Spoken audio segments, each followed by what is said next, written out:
नमस्कार मैत्रिणींनो. तर आज आपली रेसिपी आहे छोले. तर बघा, साध्या आणि सोप्या पद्धतीने छोले कसे करायचे हे आपण पाहू. रात्रभर पाण्यात भिजत ठेवले होते व 4 शिट्ट्या देऊन उकडून घेतलेले आहेत व त्यातच टोमॅटो पण उकडून घेतला आहे. त्यामुळे वेगळा सेपरेट उकडायची काही गरज नाही. बघा, अशा प्रकारे छोले उकडून घेतलेले आहेत. लांबडे पातळ चिरून घ्यावे. थोडासा लसूण आणि गरजेनुसार आलं आणि काजूची कणी 1 तास पाण्यात भिजत घालावी. अर्धा चमचा हळद, चवीनुसार मीठ, गरम मसाला, धना पावडर, लाल तिखट, 1 चमचाभर मलाई, आलं लसूणची पेस्ट वेगळी करून घेतलेली आहे. थोडीशी कस्तुरी मेथी घेऊया. टोमॅटोची वेगळी पेस्ट करून घेतलेली आहे. बघू शकता आहे. त्यात थोडंसं तेल टाकून कांदा परतून घ्यावा.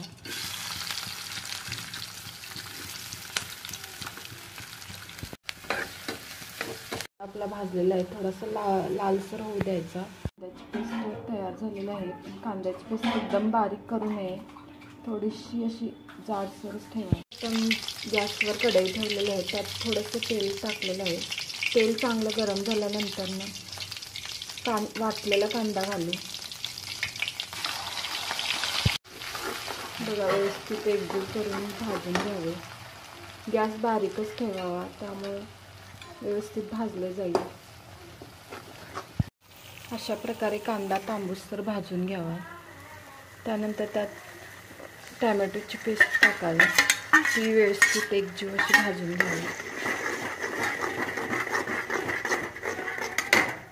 व टोमॅटो व्यवस्थित भाजून घेतलेले आहे. त्यानंतर आलं लसूणची पेस्ट टाकू.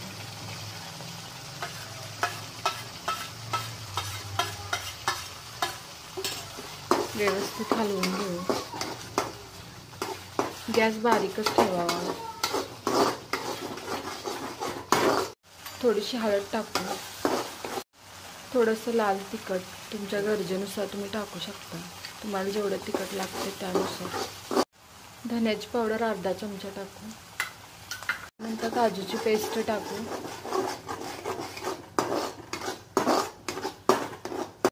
त्यानंतर 1 चमचा गरम मसाला टाकू.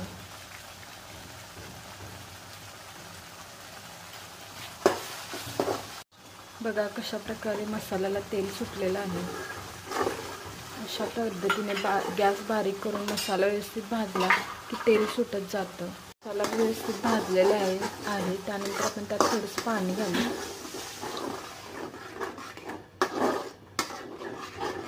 सगळं एकजीव करून घेऊ. त्यानुसार चवीनुसार मीठ घालू. थांबा, उकडलेले छोले घालू. बघा किती भारी कट सुटलेला आहे. वासही खूप छान येत आहे. थोडी मलाई घालू.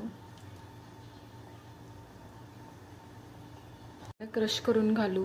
पण